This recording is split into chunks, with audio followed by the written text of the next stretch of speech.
In this episode, Golden and I discuss Shang-Chi and the Legend of the Ten Rings.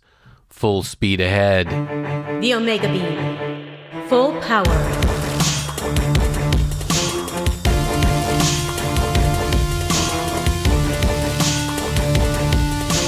The Omega Beam. Welcome to the Omega Beam number 149. I'm your host, Oren Merton. We're now in the next phase of Marvel movies, and they're introducing brand new characters, first up being Shang-Chi, the first Asian superhero to get his own Marvel movie. So we start out spoiler-free and give you ample warning before we go into spoilers. So let's get to it.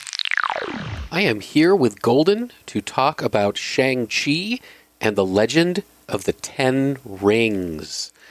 So, had you heard anything about the character of Shang-Chi before hearing about the movie? Not before hearing about the movie, and then we didn't watch it until it was released on Disney+. So Right.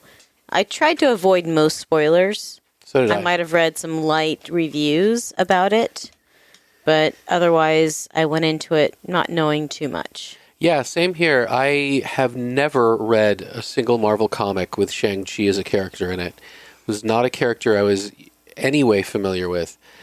I also avoided spoilers so that I could come into the movie fresh. I did check out just the raw number on Rotten Tomatoes for the critics aggregate score, which was a 92%. So I figured, okay, 9 out of 10 critics have had a positive reaction to this. Okay, so it'll probably be good. And then we watched it. And what did you think? I thought it was very good.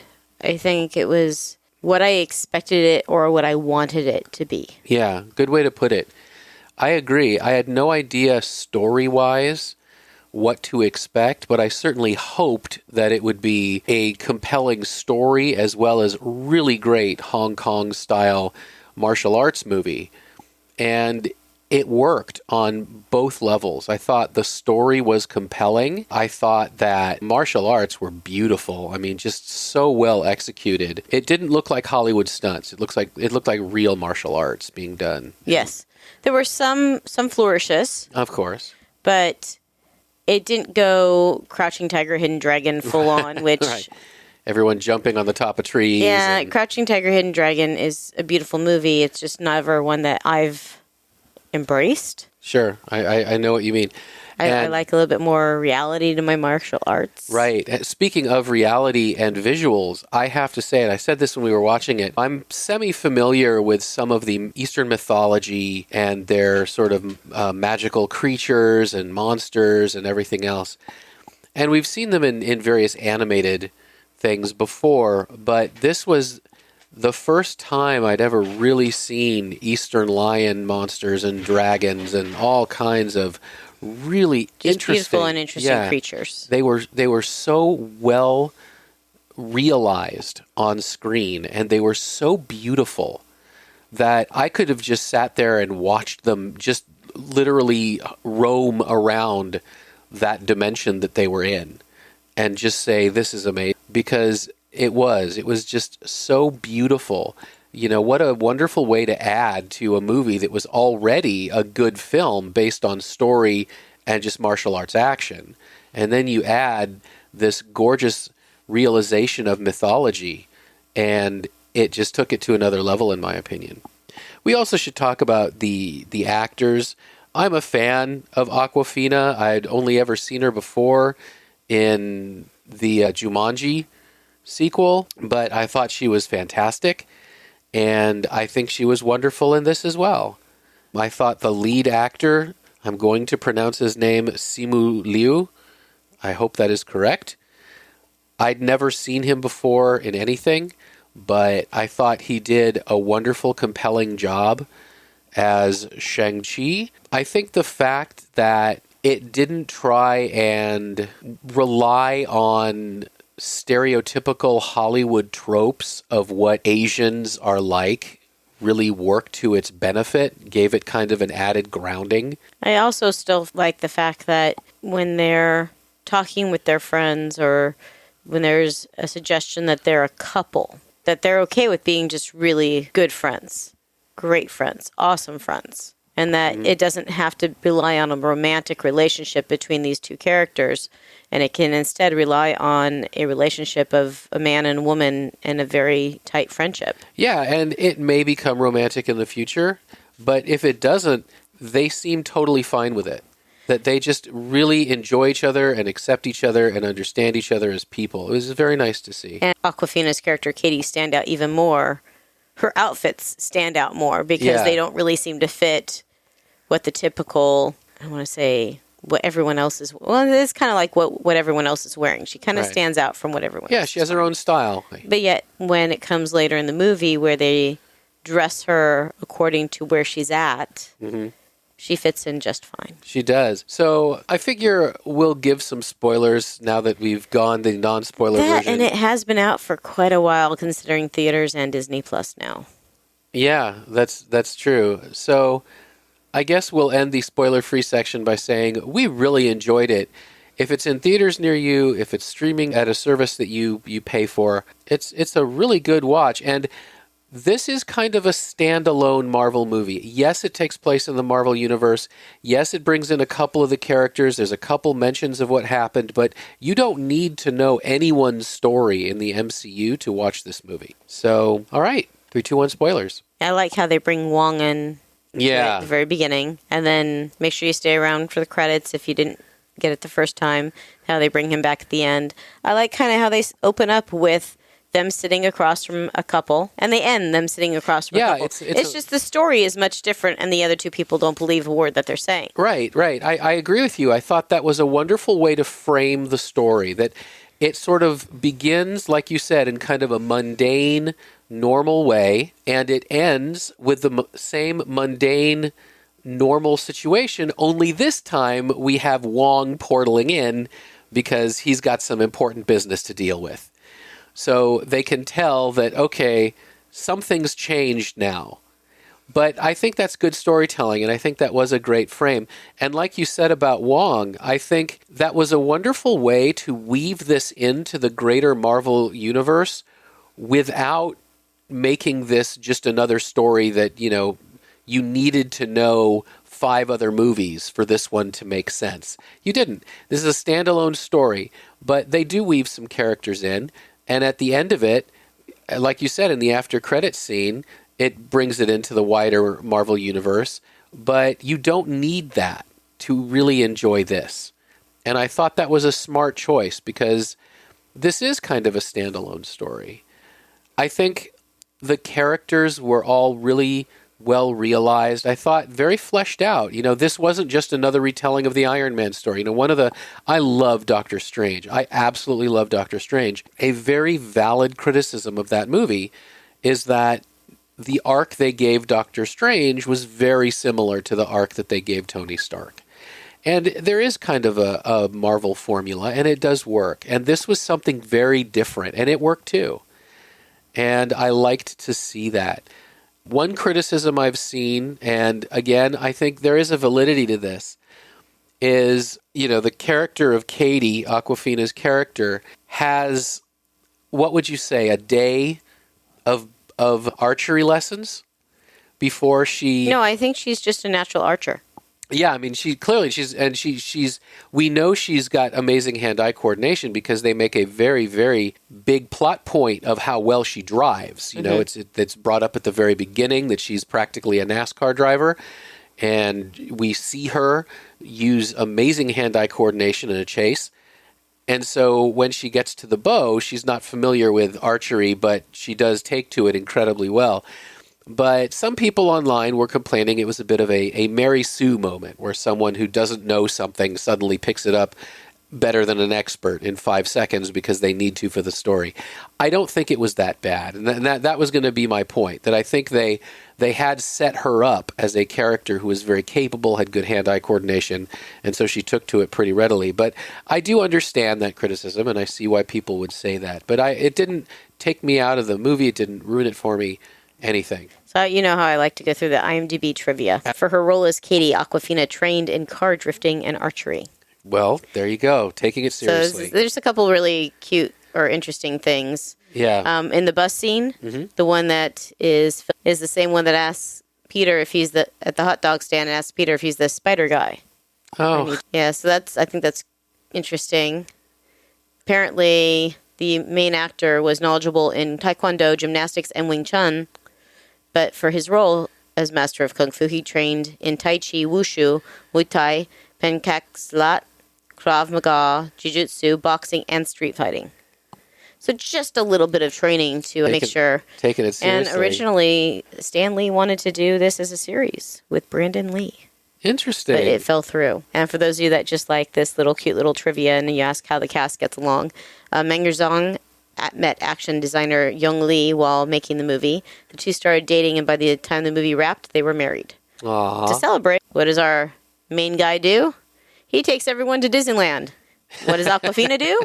Take them to karaoke. So, I mean, knowing that, I feel like when a cast really gets along well, that chemistry comes through. Right, that it gels onto the camera. Yeah, it really does transfer to the camera, and I felt like the friendship between the main actors was wonderful. The sister was a little distanced, and I think that was very appropriate. Right, that was part of the story, yeah. She's very accepting of Katie in her brother's life. And when they come to the town and there's Auntie who's never met them before, it's open arms. It was never about them not wanting them there. Yeah. It was about that they still sensed that there was negativity or danger hidden within father. And they didn't want to bring that into their peaceful town that was, full of fighters and able to defend itself and everything else. Sure, and you brought up father, and we have to say, as one of the problems, I don't want to say that just Marvel has, but in general, kind of your more heroic movies, one of the problems that they can fall into is having very cardboard cutout villains. But I felt in this one, they really made their dad into a villain that you could I don't want to say relate to, but you could sympathize with, because... And we really need to just look up how to say people's names ahead of time before doing this. We really apologize to our listeners and to the actors and actresses. Yeah, it's spelled XU, and I don't know how you'd pronounce that name. I want to say, like, in English it would be Zoo, but it could be something like Shu or Chu or whatever. But anyway, the character, yeah, he's a gangster. He's a bad guy. He's a villain. But when he finds love and he has, Shang-Chi and his sister, Xialing. Huh? I think it's Xialing. Yeah. It humanizes him, and he becomes he gives it up, and he becomes a more mellow person. Well, she convinces him that he can give it up. And I think that we see him at the end both go villainous and then at the very, very end realize he was wrong. But I think the fact that he is someone who tries to grow, who tries to evolve, who tries to be better, who lets the people in his life make him better. And when they're gone, that's when he, backslides. I think that makes him more real and makes him more grounded. And because of when this was written, we still have, though, the main character being male. The sister is powerful and independent, and she's doing all this without a lot of help. Mm-hmm. But technically, she could also control the Ten Rings. And they didn't explore that at all. Well, we kind of see that the organization is going to be her thing by the end, at the after credit scene. Yeah, it's just we don't know what she's doing with the organization. We don't know what she's doing with it. Though we know it's going to be way different because, when we first are introduced to the Ten Rings compound, it looks like this Asian campus. And when we are reintroduced to it under her, it's graffitied. She's building satellite dishes. Nothing to say that that's not still an Asian campus, though. Right, but it's not. I think what you mean it's a very cold and militaristic. Right, it's not her father's campus anymore. Yes. Now it is hers. Well, I mean, she was 16 and built up her own empire. Yeah.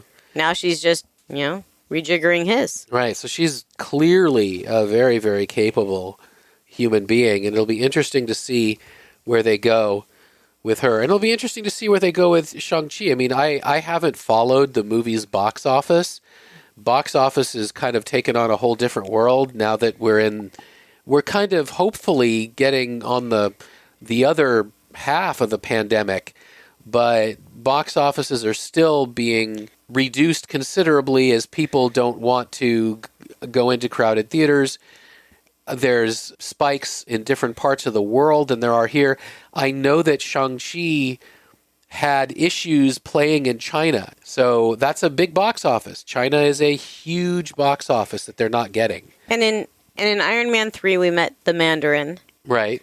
And I did like how they just brought him back in, and it's like his father was going to kill him, but then it was just, well, he's kind of entertaining. So he's kind of like the court jester. Yeah, that was actually the comment, I think, made by the sisters. Like, so you're like the court jester? But he was the court jester, and Ben Kingsley is fantastic in the role and is clearly having a ball with it. And, you know, he was a great addition. One thing Marvel, I think, has been very good at is taking very sort of heavy, serious melodrama, but then injecting enough humor to keep it light and enjoyable.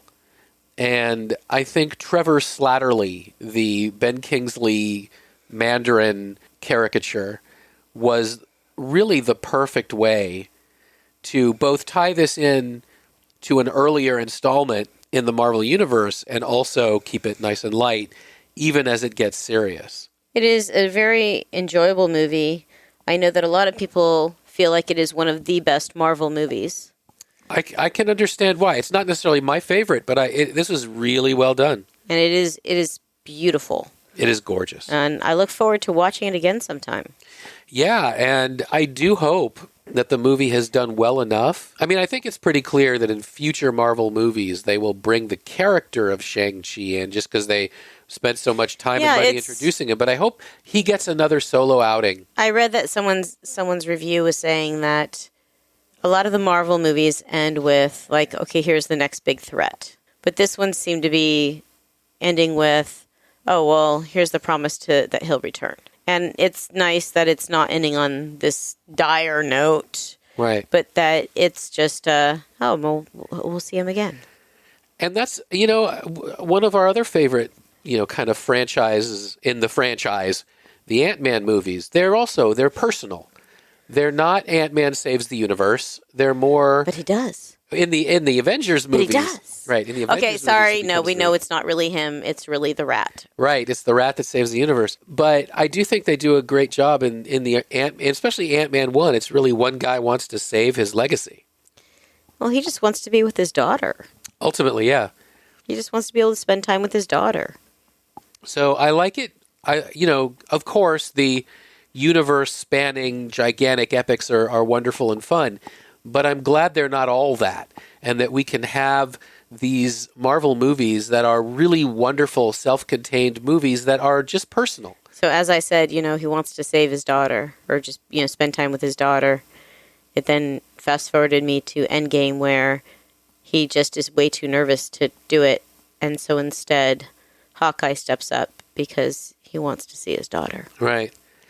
Yeah, a lot of these movies, they are about found family. And you just read that Jeremy Renner had said, hey, look, I need to spend time with my family. And if you can't do that, then you need to recast me. He put his foot down when it came to scheduling that he had to spend time with his daughter. And I think that's very important. And a lot of these, you got to wonder with a lot of these actors and actresses how much they're giving. Now we know with the lead from one of the, our Loki lady, that she actually had her baby on set, right? And they accommodated her, and it's nice to see that they are taking steps to try to make sure that these people that say family is important, I need to have this time with my family, that they're getting that. Yeah. And I don't know if that's the case for everyone, but sure, everyone has different priorities. It's nice to see that those who do have that as a priority are being taken seriously. So I think it's safe to say, bottom line, this is a winner in the Marvel catalog. Well, thank you, Golden. You're welcome. And that's it for this episode. You can find the show notes at theomegabeam.com/149. If you liked this episode, please leave a review wherever you listen to podcasts. Your reviews help people who like this stuff find our podcast. If you have any comments or suggestions, please drop us a line at info@theomegabeam.com. Be good to yourselves and each other, and we'll catch you next time. The Omega Beam. The Omega Beam. Full stop.